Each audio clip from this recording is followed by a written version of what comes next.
Sequence, প্রোনাউনের sequence জানবো আমরা এখন। আচ্ছা, তোমরা অনেকেই হয়তো অলরেডি 231 রুলের কথা জেনে গেছো। তোমরা পার্সন চিনো? First person, second person, third person. First person কারা কারা? আমি বা মি, আই, উই, আওয়ার, এগুলো সব কি ফার্স্ট পার্সন। সেকেন্ড পার্সন কারা? ইউ। থার্ড পার্সন কারা?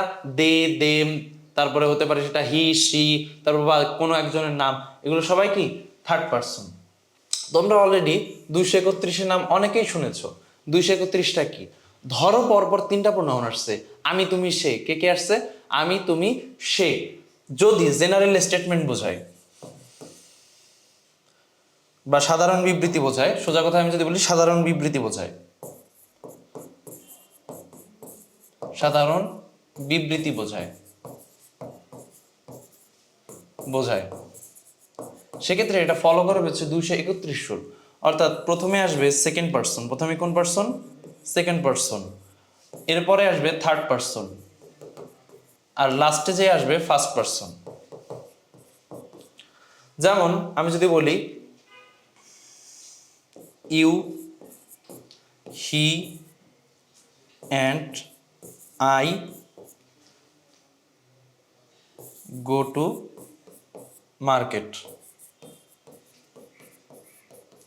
এখানে যদি একটু খেয়াল করে দেখো 3টা প্রোনাউন আছে না?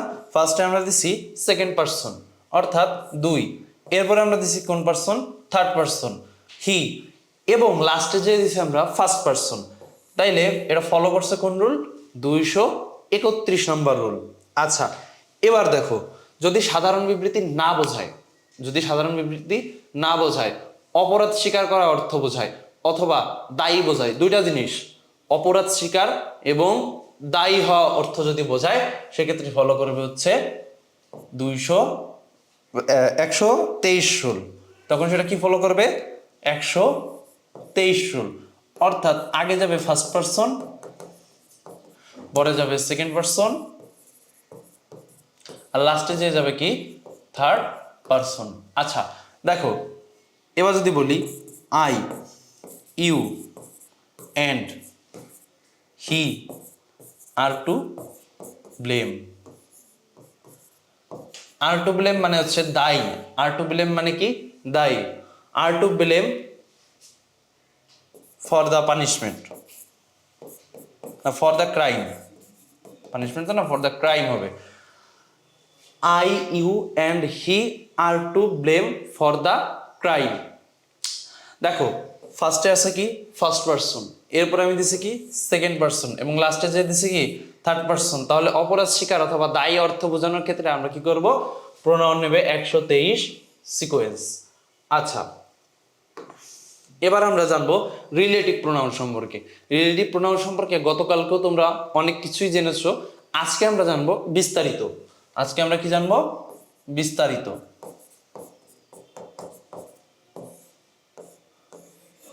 দেখো, হু বসে ব্যক্তির ক্ষেত্রে, হুকার মানে কখন বসে? ব্যক্তির ক্ষেত্রে। এবং এ হচ্ছে সাবজেক্ট ফর্ম, এ কি সাবজেক্ট ফর্ম। আবার হুম এটা বসে ব্যক্তির ক্ষেত্রে, সেম, তবে এ হচ্ছে অবজেক্ট ফর্ম, এ কি অবজেক্ট ফর্ম। এবার দেখো হুইচ, ও বসে বস্তুর ক্ষেত্রে। ও কোথায় বসে? বস্তুর ক্ষেত্রে বসে।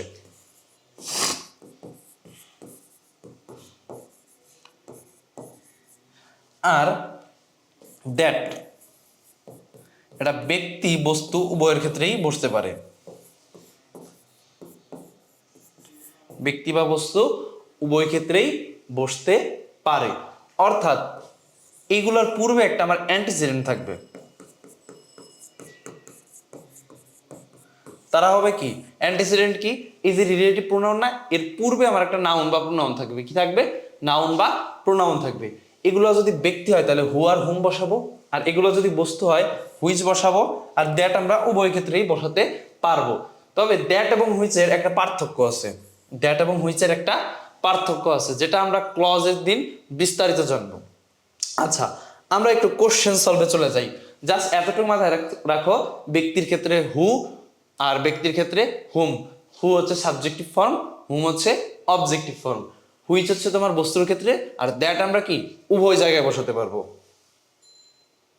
আচ্ছা দেখো, the mobile set dash brought dash I bought yesterday is out of order now. দেখো কি বলেছে, বলেছে দ্য মোবাইল সেট, কি বলেছে, দ্য মোবাইল সেট। এবার বলো তো মোবাইল সেট ব্যক্তি না বস্তু?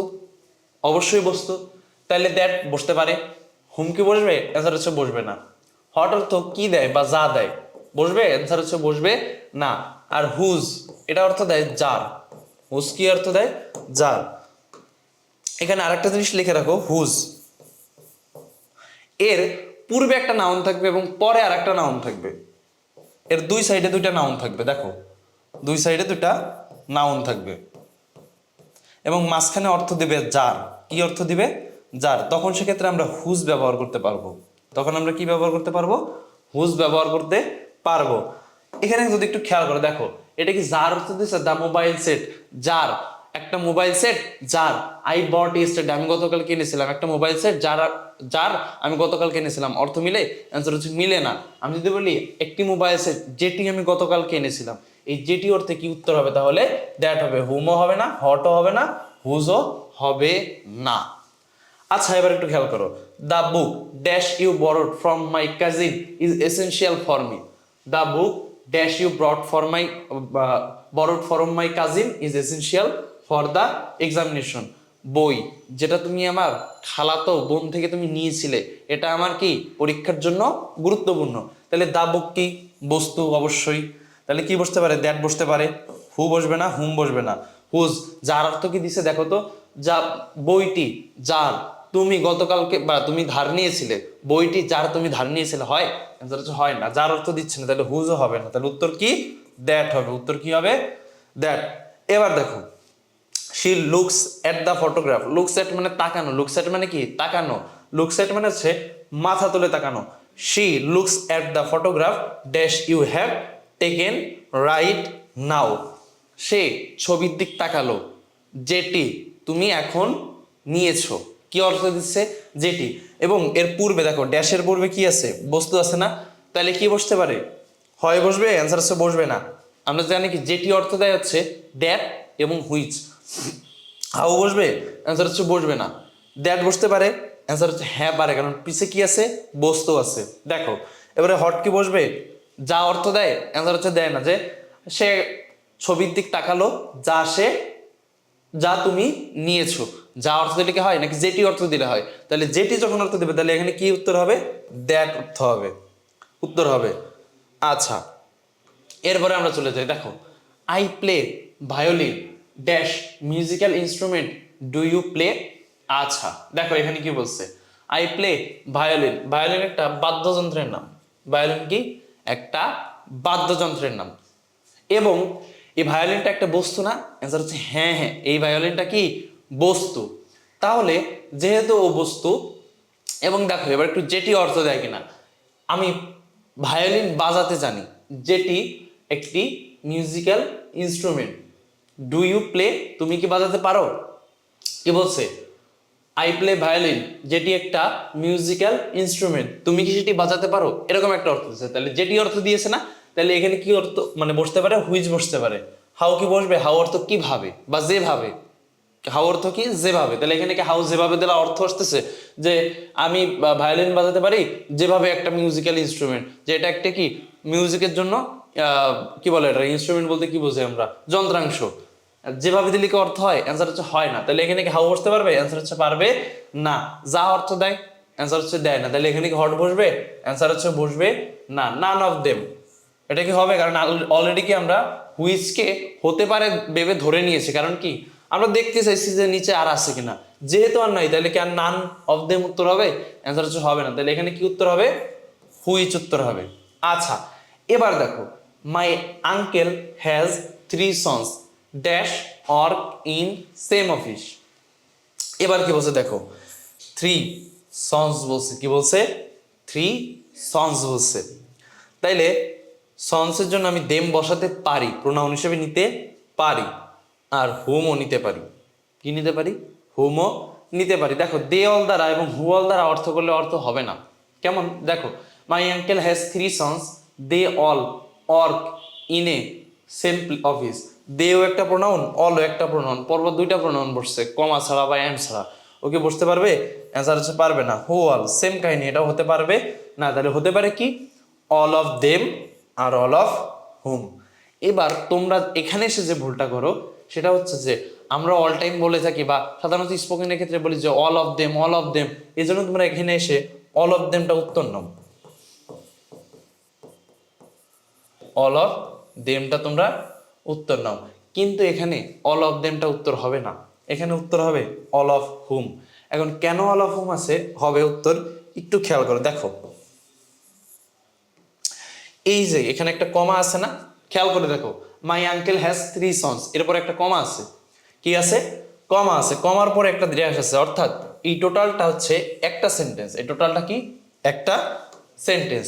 যখন একটা সেন্টেন্সে দুইটা ক্লজকে আমার কানেক্ট করতে হবে তখন আমরা অল অফ দেম ইউজ করতে পারবো না।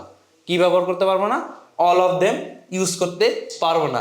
এই সকল ক্ষেত্রে আমার দেমের পরিবর্তে হুম ইউজ করতে হবে। কি ইউজ করতে হবে? হুম ইউজ করতে হবে। কথার কথা, এখানে যদি কমানা থেকে ফুল স্টপ থাকতো, কি থাকতো?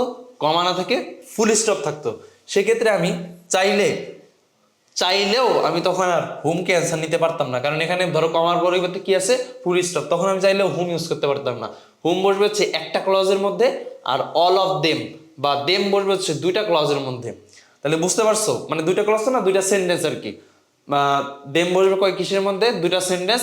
আর হুম বসবে হচ্ছে একটা সেন্টেন্সের মধ্যে। তাইলে আমি একটু পাশে লিখে দিই, হুম হচ্ছে দুইটা ক্লজ যোগ করবে। হুম কি করবে? দুইটা ক্লজ যুক্ত করবে। আর এই অল অফ দেম এ হচ্ছে দুইটা সেন্টেন্স যুক্ত করবে। তাইলে যেহেতু এখানে কমা দেয়া আছে এবং এ দুইটা ক্লজকে যুক্ত করছে, এজন্য আমি অল অফ দেম না নিয়ে কি নিছি? অল অফ হুম। আশা করি বুঝতে পেরেছো।